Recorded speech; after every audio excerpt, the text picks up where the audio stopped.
Hello there.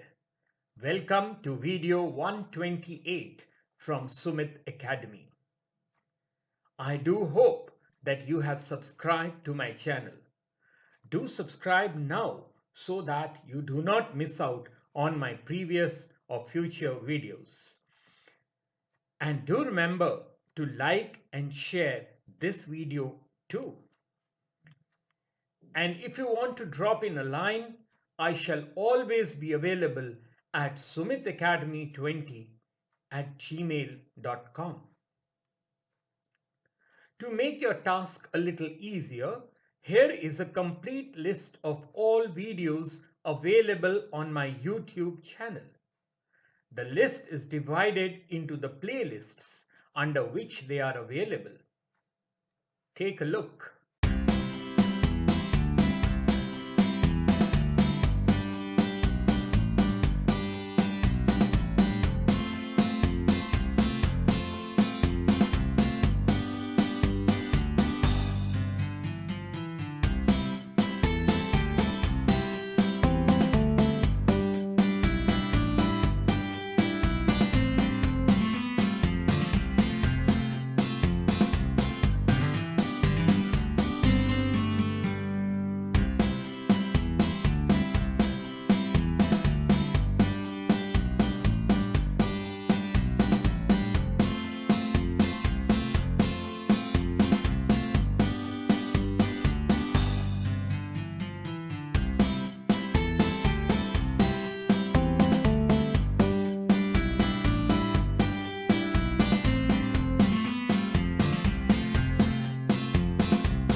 In this video, we shall discuss the concept of planning in India. Indian planning is an open process. Much of the controversy and the debates that accompany the preparation of the plans are public. The origins of economic planning in India have a fascinating history. Though Jawaharlal Nehru was attracted to planning and the Soviet model of development since his visit there in 1927, and the Congress formed the National Planning Committee in 1936. The first detailed blueprint of an economic plan for independent India came from a group of industrialists, including J.R.D. Tata and G.D. Birla, helped by a few economists and technocrats. With independence on the horizon, the industrialists got together and came up with the Bombay Plan in 1944. Though they were close to Gandhiji, they did not endorse his politics of mass mobilization. But despite their differences, they were united in their opposition to Nehru's socialist style command economy model. Now, why did a group of industrialists advocate such a wide ranging role for the state in the economy? The Bombay Plan envisaged a major role for the state in the economy and the need for a central planning authority. During the 1940s, the intellectual climate in the West was in favor of extensive state role in the economy, and the industrialists believed that they did not have the financial muscle to take up large scale investments, and hence the state had to step in. The authors of the Bombay Plan spoke extensively about reducing income inequalities in society. The second major aspect was their focus on social and human development and called upon the state to provide universal health care and primary education. The authors of the Bombay Plan realized that for extensive state control and drastic reduction of inequality, some curbs on personal liberties were inevitable and were willing to live with that. There was a great deal of convergence between the Bombay Plan and the official 5-year plans adopted after independence. The extensive role for the state, the strong emphasis on basic and heavy industry, and the mixed economy model were some of the areas of convergence. But there were some major areas of divergence also. The Bombay Plan gave great emphasis on social and human development. In this, the Bombay Plan authors were real visionaries, and the country paid a huge price in the official 5-year plans' neglect in these areas, something that several economists, including Amartya Sen, have commented upon extensively. The agriculture sector was another area where the Bombay Plan authors made interesting recommendations. The Bombay Plan did not advocate major land reforms. Well, neither did the official 5-year plans for that matter. But it did call for abolishing the zamindari system, which it felt led to absentee landlordism, and advocated the Rayotwari system. It also laid great stress on cooperative farming. Despite the considerable areas of convergence, why was there no acknowledgement by the Planning Commission of the Bombay Plan? Also, why were all the political parties silent on the Bombay Plan? In fact, we hardly hear of it nowadays. The reasons are entirely political. The Congress's main rival in the 1950s were the communists. So both Nehru and the Congress were reluctant to admit that they were influenced by the business class, as that would have given fodder to the communists to attack them. Logically speaking, the communists should not have had any problems with the main proposals of the Bombay Plan, which was extensive state control of the economy, thrust on human development, and cooperative farming. But the communists were steadfast in their opposition to the Bombay Plan. Curiously, even the framers of the Bombay Plan distanced themselves from the plan. The compelling reason was the business class. Soon after independence, got wind of how widespread the extent of controls under Nehruvian socialism was going to be. By the time the second 5-year plan was implemented, most of the businessmen were thoroughly disillusioned as they were groaning under a plethora of controls. Some, like the Tatars, turned bitter critics of Nehru and even started funding the Libertarian Swatantrata Party. Others, like Birla, decided to work with the system and tone down their criticism, giving rise to crony capitalism. The groups that gamed the system and flourished due to lack of foreign competition were deeply nervous when India ushered in reforms later in 1991.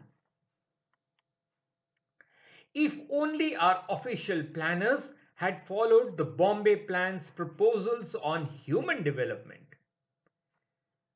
India would have been a far different country today.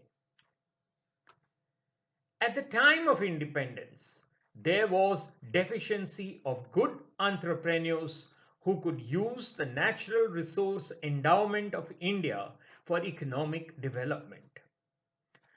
To improve living standards of the people, it was necessary to accelerate rate of economic growth. It was thought that the private sector lacked the necessary resources and the proper mindset to bring about rapid economic growth. Inspired by the Russian experience, planning as an instrument of economic development was adopted. The Planning Commission was set up to prepare 5-year plans which would indicate directions in which the Indian economy should move. Resources were to be allocated both at the center and in the states according to the plan priorities in a 5-year plan. The various 5-year plans also gave high priority to generation of employment opportunities and removal of poverty. There were two main features of India's economic policy that emphasized the role of planning and intervention by the state in the development process of the Indian economy in the first 3 decades of planning. First, to accelerate economic growth, economists and planners recognized that raising the rate of saving and investment was essential to accelerate the rate of economic growth. It was thought that the private sector on its own would not be able to achieve a higher rate of saving and investment required to break the vicious circle of poverty. Therefore, the state had to intervene to raise resources and increase the rate of saving and investment. This made the planning and the expansion of the public sector essential to accelerate economic growth. Second, the strategy of development adopted since the adoption of the second 5-year plan, which was based on Mahalanobis growth model, laid stress on the industrialization with an emphasis on the development of basic heavy industries and capital goods industries. This model implied allocating a higher proportion of investable resources to capital goods industries than to consumer goods industries. The role of planning and the public sector was considered essential for rapid growth of basic heavy industries. The Mahalanobis growth model was certainly wrong in neglecting the role of agriculture and importance of wage goods for accelerating growth of output and employment.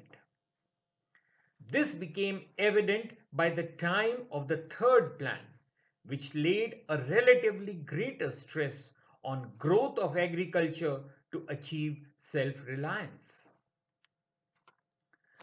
But rapid growth of agriculture itself requires a good deal of state intervention and planning. The land reforms in agriculture, supply of adequate credit to farmers, development of infrastructure such as irrigation, power, and roads were necessary where planning and state could play an important role.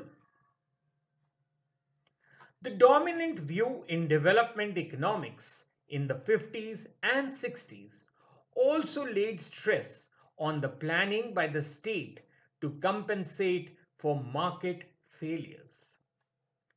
It was argued that while market mechanism was efficient in distributing a given stock of available goods, it was quite inefficient in allocating resources over time for investment.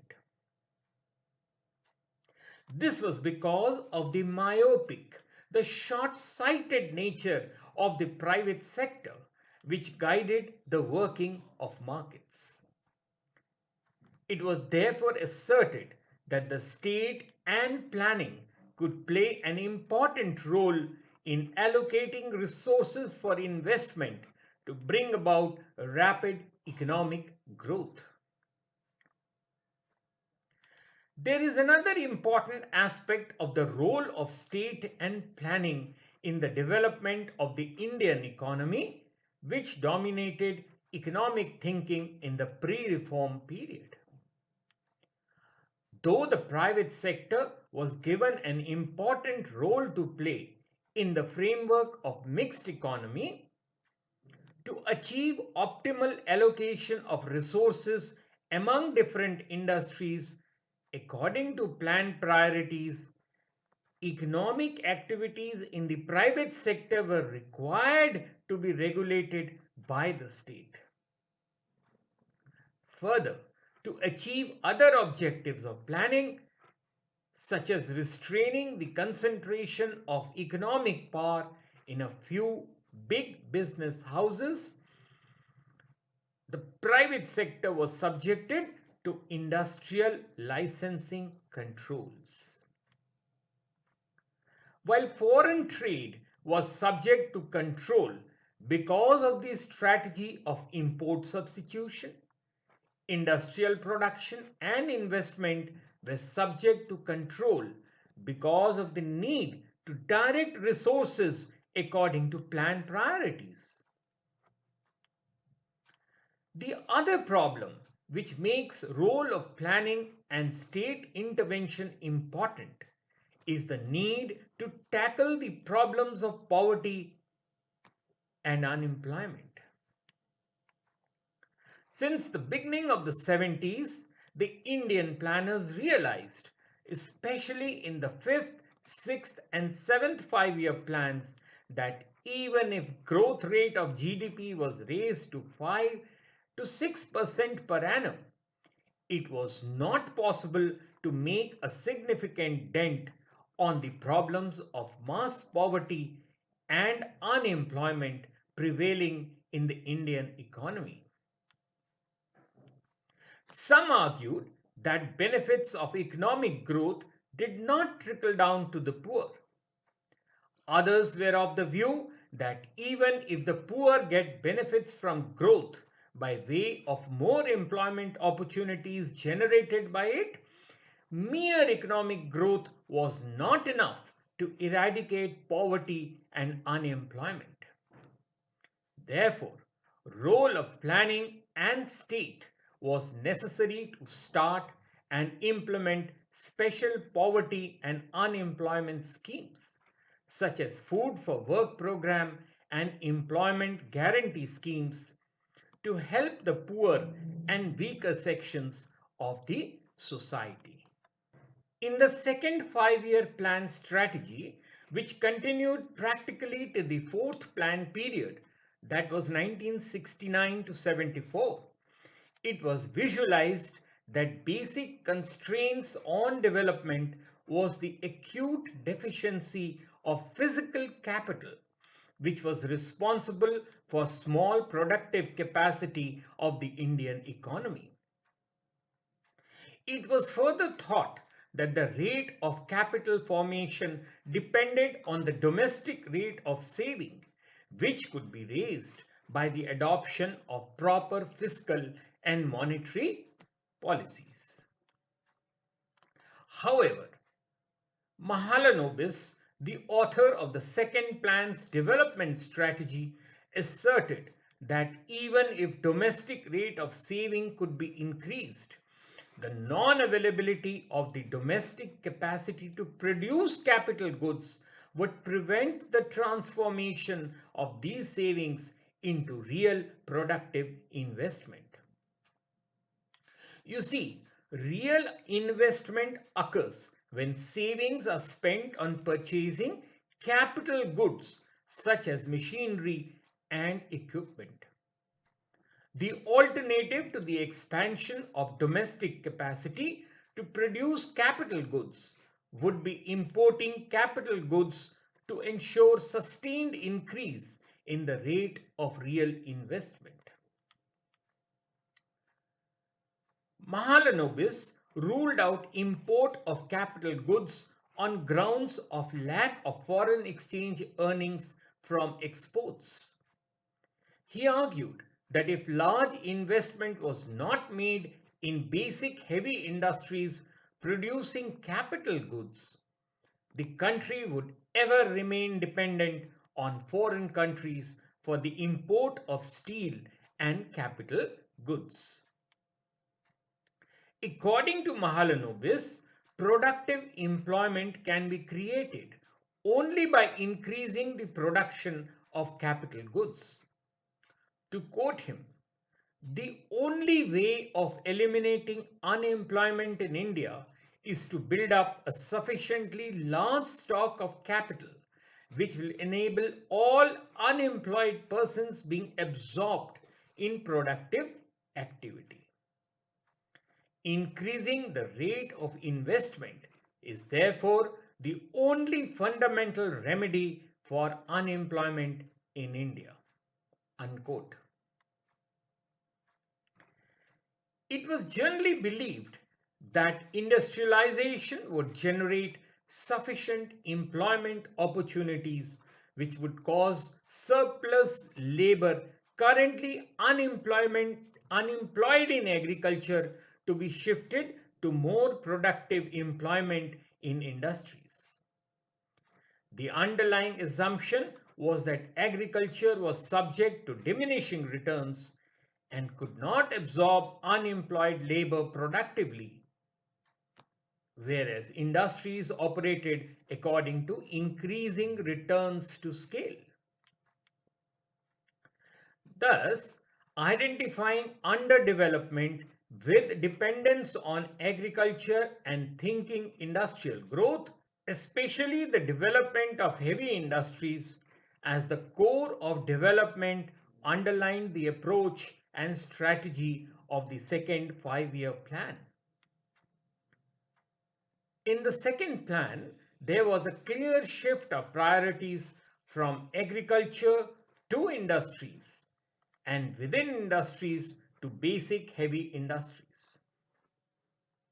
The logic of Mahalanobis in emphasizing heavy industries was that the growth of basic heavy industries would enable the economy to accelerate the rate of capital formation and therefore economic growth. In fact, he identified the rate of growth of investment in the economy with the rate of growth of output in the capital goods sector of the economy. To bring the employment aspect into sharp focus, Mahalanobis put forward a four-sector growth model in which he kept heavy industry sector, that is the K sector, intact but divided the C sector, that is the consumption goods sector, into three subsectors, C1, C2 and C3, where sector C1 represented factory enterprises using mechanized techniques and producing consumer goods. Sector C2 represented the household and small scale enterprises also producing consumer goods, and Sector C3 represented provision of services. It was Sector C2 representing households and small scale industries, which in Mahalanobis four sector model was visualized to ensure the increased supply of consumer goods to meet the rising demand for them. Being labor intensive, it would lead to expansion of employment opportunities. In keeping with this approach, the second five-year plan put restrictions on the growth of capacity in factory enterprises engaged in commodity production. However, since adequate resources were not provided, nor any effort was made to improve their productivity, they could neither fulfill their targets of production of consumer goods or of generating enough employment opportunities. Lastly, the other important element of development strategy pursued in India's five-year plans, which continued up to the end of the 1980s, was the vital role given to the public sector in economic development of the Indian economy. This was based on the assumption that if private sector and market mechanism were relied upon for development of industries, there would be more investment in consumer goods industries catering to the needs of upper income groups, while adequate investment in the sectors essential for rapid growth of the economy would not be forthcoming. In the third plan, as in the second, the development of basic industries such as steel, fuel and power, and machine building and chemical industries is fundamental to rapid economic growth. These industries largely determined the pace at which the economy could become self-reliant and self-generating. Though to achieve self-sufficiency in food grains and an increase in agriculture production to meet the requirements of industry and exports was stated to be one of the objectives of the third plan, actual allocation of resources between agriculture and other sectors did not exhibit any significant difference from that of the second plan. Therefore, the concern for food and agriculture in the third plan appears to be mere verbal and was not built into the strategy of development. The fourth five-year plan, 1969 to 74, which was prepared under the deputy chairmanship of Professor D.R. Gadgil, tried to give a new shape to the planning strategy. Emphasis was sought to be placed on the common man, the weaker sections, and the less privileged. The fourth plan was slightly raised the allocation of public sector outlay to agriculture and irrigation to about 23% as against 20% in the second and the third plans. However, a good deal of hangover of the heavy industry biased strategy still prevailed in this plan too. You will see that the development strategy pursued till the end of the third plan was growth oriented. Though objectives of increasing employment and reducing income inequalities were mentioned, they were never seriously pursued and implemented. However, the situation changed dramatically in the mid-60s. The two was one with China in 1962 and the second with Pakistan in 1965, compelled us to increase defense expenditure. During this time, foreign aid situation also became unfavorable, resulting in a foreign exchange crisis. The devaluation of the rupee in June 1966 also did not improve the foreign exchange situation. The situation became grimmer with the successive two droughts that hit the country in 1966 and 1967. Worsening economic situation and growing concerns for national security highlighted the two shortcomings of the development strategy adopted in the second and third five-year plans. They were, firstly, relative neglect of agriculture, resulting in an acute food problem for the country, and secondly, a crucial dependence on foreign aid which could not be relied upon for accelerating growth in the future plans. This highlighted the importance of pursuing the objective of self-reliance, which implied reducing the dependence on foreign aid. In the latter half of the 60s, resource situation for the public sector became difficult and uncertain. This resulted in the suspension of planning for a 3-year period, that is 1966 to 69. And this, my dear viewers, this 3-year period is therefore called the period of plan holiday. Due to non-availability of adequate funds, public sector investment was reduced from the mid-60s onwards. Thus, in the fourth five-year plan, resource allocation to agriculture was increased to achieve self-sufficiency in food grains. A new strategy of agriculture development, initiated earlier in 1966-67, was pursued more vigorously during the fourth plan period. The new strategy of agriculture development, which involved the use of high-yielding varieties of seeds, fertilizers, and pesticides with appropriate quantity of water, was introduced in a few selected districts of the country where assured irrigation facilities were available.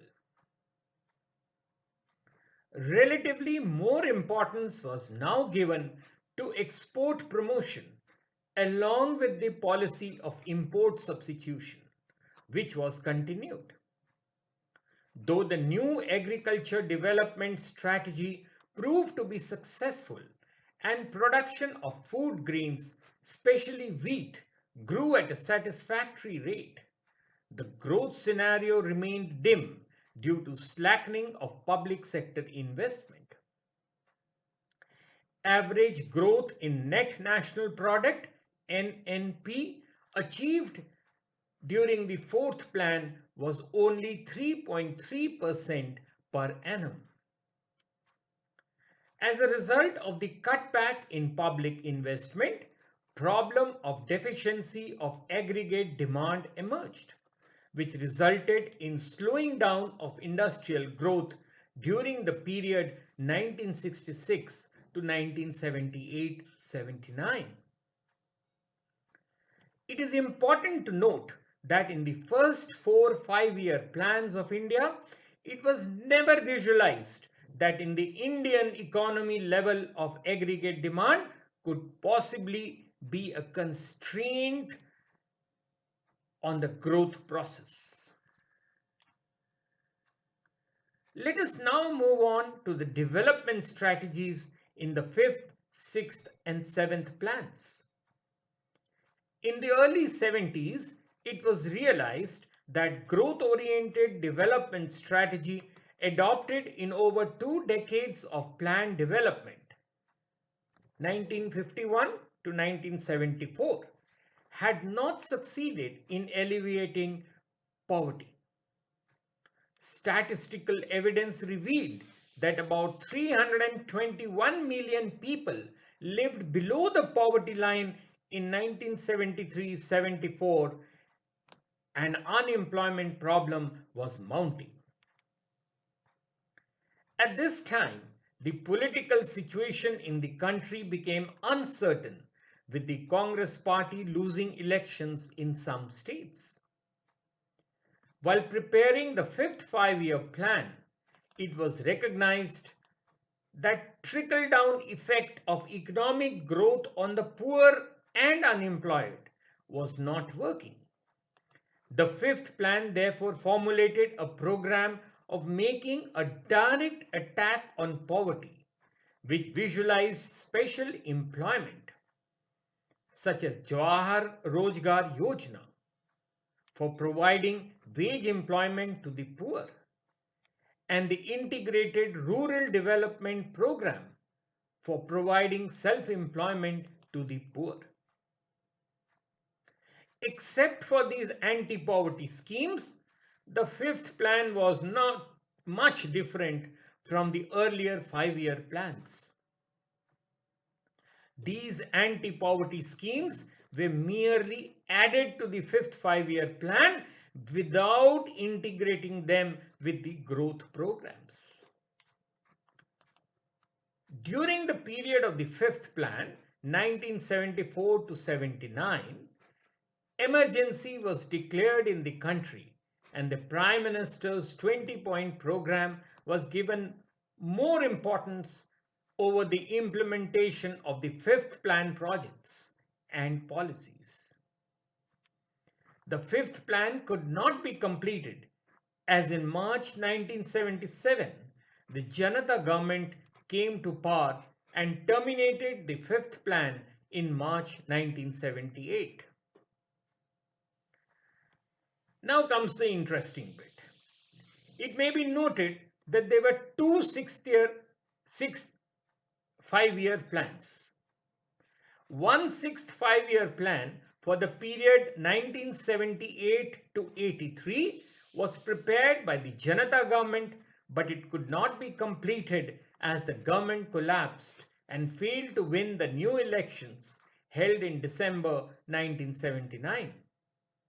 The Congress again came to power in 1980 and formulated a new sixth five-year plan for the period 1980 to 85. The development strategy of the sixth plan laid emphasis on promotion of efficiency in resource use and improvement in productivity to achieve 5.2% growth in GDP. The infrastructure sector was given topmost priority in the allocation of resources.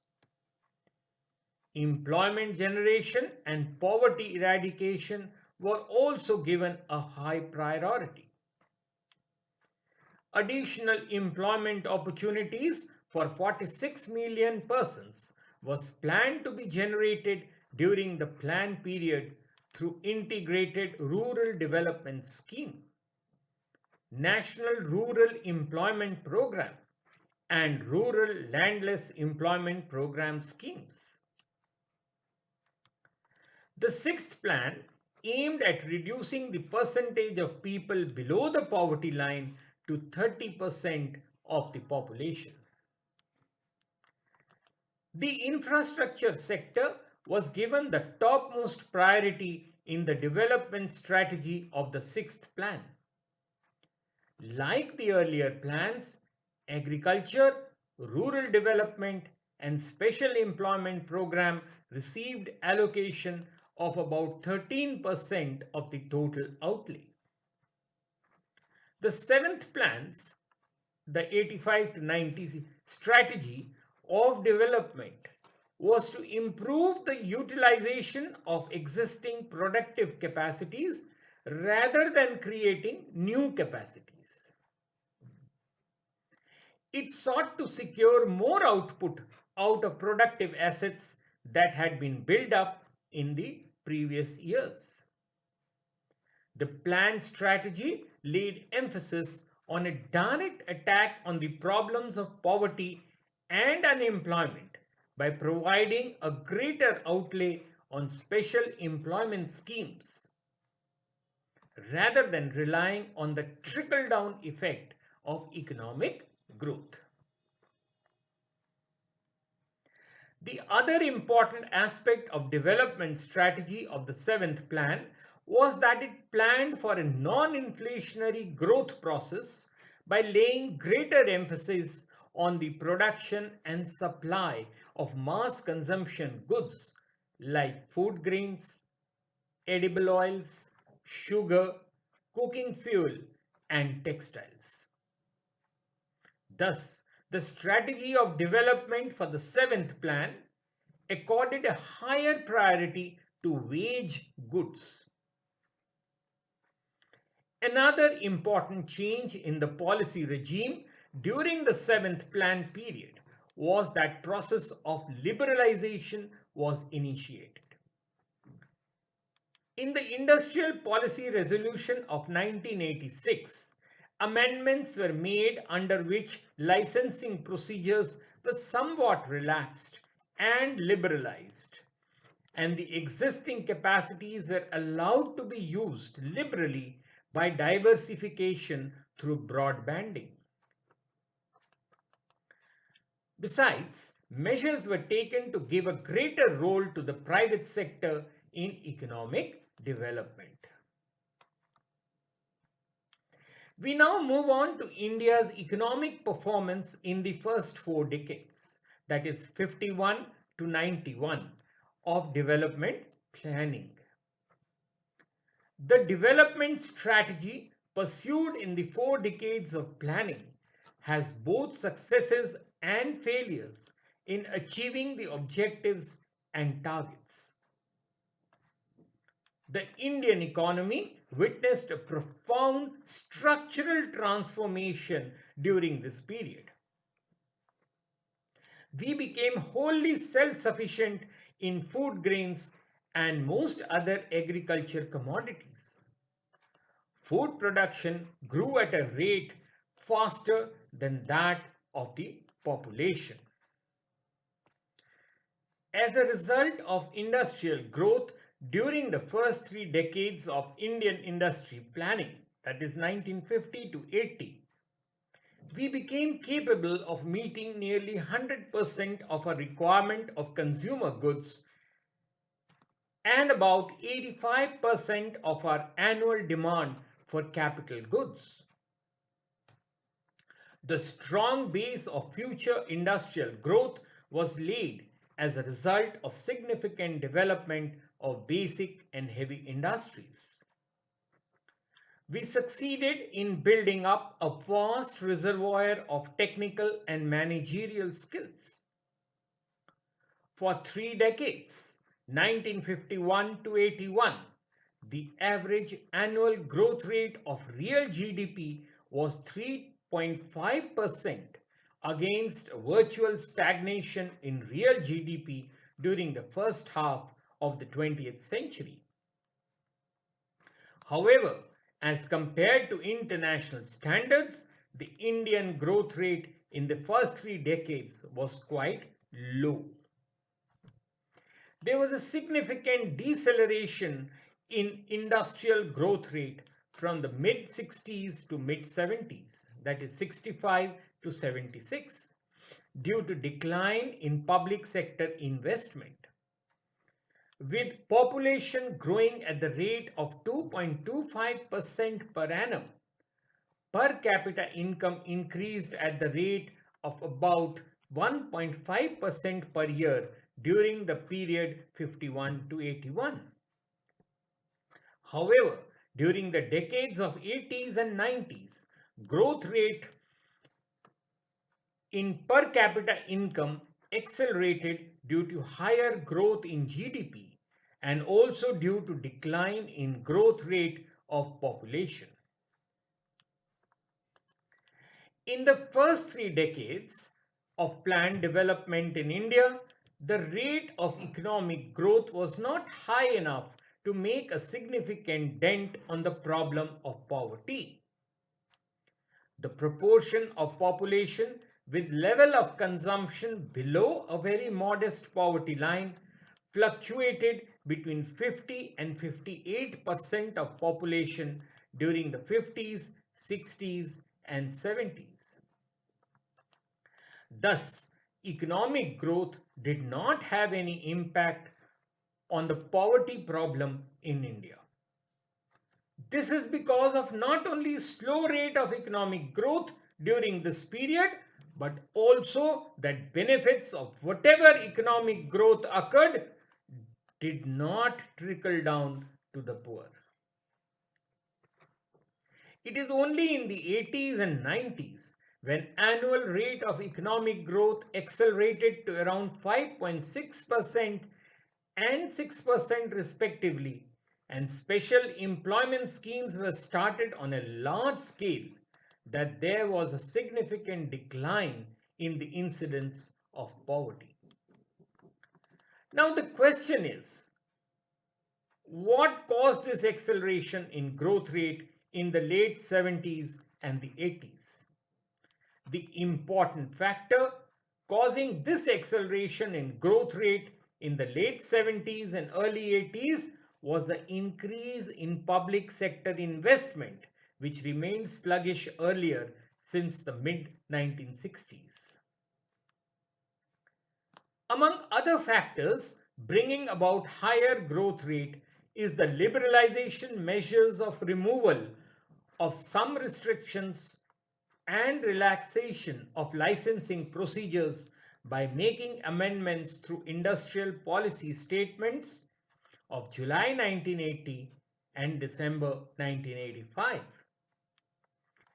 In the latter half of the 80s, 85 to 90, contrary to the Mahalanobis strategy of growth, export promotion was given relatively more importance than import substitution, which led to a higher growth rate of exports and speeded up the overall growth rate of the Indian economy.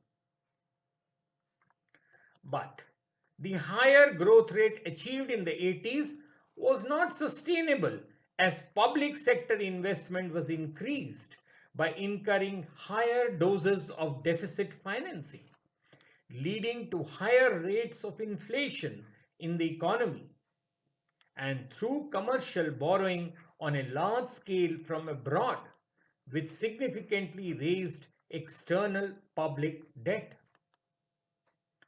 External public debt servicing consumed a large part of our export earnings.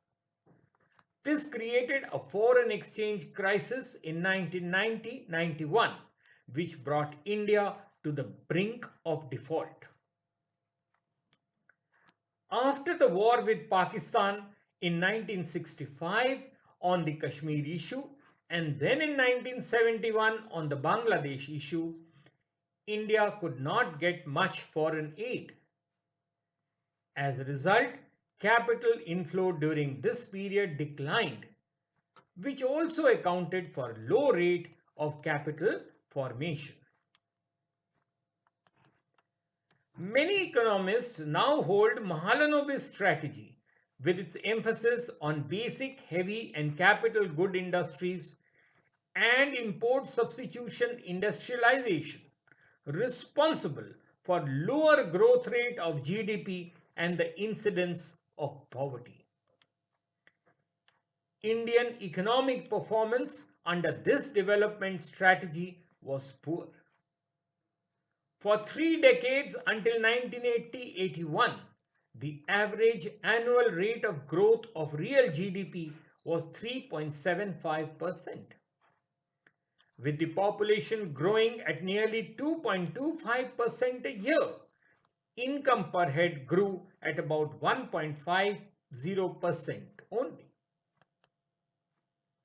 With such a slow rate of growth, it is no surprise that there was little reduction in poverty.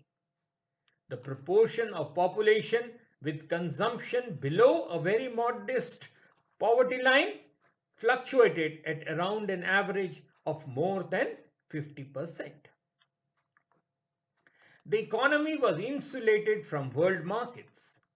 India's share of world merchandise exports declined from about 2.2% in 1948 to 0.5% in the early 80s. In contrast to the planning in the first 3 decades, in the decade of 80s, growth rate picked up to 5.6% due to revival of public sector investment. Expansionary fiscal policy, financed by commercial borrowing, mainly from abroad, proved to be quite unsustainable as it led to a balance of payments crisis of 1991. Foreign exchange reserves were down to a level barely enough to finance imports for 2.5 months. Short-term deposits amounted to a dangerously high level of 146.5% of foreign exchange reserves by the end of March 1991. The rate of inflation soared, exceeding 10% in 1990. Expectations of an immediate devaluation of the rupee led to withdrawal of deposits by non-resident Indians. A specter of default on short-term loans and downgrading of India's credit rating loomed ahead. Such was the nature of the crisis that it compelled India to go in for structural reforms. The other drawback of planning in the first 4 decades has been that industrialization, to which a large chunk of resources were allocated, failed to generate adequate employment opportunities, and the goal of transformation of occupational structure by transfer of population from agriculture to organized industries and services remained unfulfilled. The occupational structure remained almost unchanged. Besides, rate of unemployment increased as the increase in employment opportunities could not keep pace with the growth of the labor force. No wonder that the change in plan strategy was called for. The Government of India, in keeping with its reform agenda, constituted the National Institution for Transforming India. Yes, also called the NITI Aayog, via a resolution of the Union Cabinet on the 1st of January 2015. This was done in order to better serve the needs and aspirations of the people of India. An important evolutionary change from the past, NITI Aayog acts as the quintessential platform for the Government of India in bringing states to act together in national interest and thereby fosters cooperative federalism. NITI Aayog is the premier policy think tank of the Government of India, providing both directional and policy inputs. While designing strategic and long-term policies and programs for the government, the NITI Aayog also provides relevant technical advice to the centre and the states. At the core of NITI Aayog's creation are two hubs, Team India Hub and the Knowledge and Innovation Hub. The Team India Hub leads to the engagement of states with the central government, while the Knowledge and Innovation Hub builds NITI's think tank capabilities. These hubs reflect the two key tasks of the Aayog. NITI Aayog is also developing itself as a state-of-the-art resource center with the necessary resources, knowledge, and skills that will enable it to act with speed, promote research and innovation, provide strategic vision for the government, and deal with contingent issues. Let us look at a few critical differences between the erstwhile Planning Commission and the present NITI Aayog. While the Planning Commission had the power to impose policies on states and for the projects approved by the Planning Commission, NITI Aayog is basically a think tank or an advisory body. The Planning Commission had the power to allocate funds to the state governments and various central government ministries for programs and projects at national and state levels, while these powers now vest directly with the Ministry of Finance, Government of India, and not with NITI Aayog. In the Planning Commission, state governments did not have much role to play apart from taking part in the meetings. Their role was confined to the National Development Council. In NITI Aayog, state governments have to play a more proactive role. While the Planning Commission first formulated policies and then state governments were consulted regarding the allocation of funds for the programs or projects, in NITI Aayog, the final policy would be implemented after due consultations are held with state governments in the policy formulation stage. Though it played a vital role in India's emergence to an independent nation with ambitious developmental goals, the Planning Commission had often been accused of being a Soviet-styled bureaucratic body that stifled economic growth. The NITI Aayog is a more robust organization and will not be imposing 5-year plans. It is more like a think tank that works with stakeholders for developing the country. Well, that's all from me in this video. This video is based on the information freely available on the internet. No originality is claimed for the same. The intention of this video is only to prepare candidates for answering examination questions on the subject and not for any financial gain. Do like and share this video and do subscribe to my channel now so that you do not miss out on my previous or future videos. And if you wish to drop in a line, I shall always be available at sumitacademy20@gmail.com. Till later then, cheerio.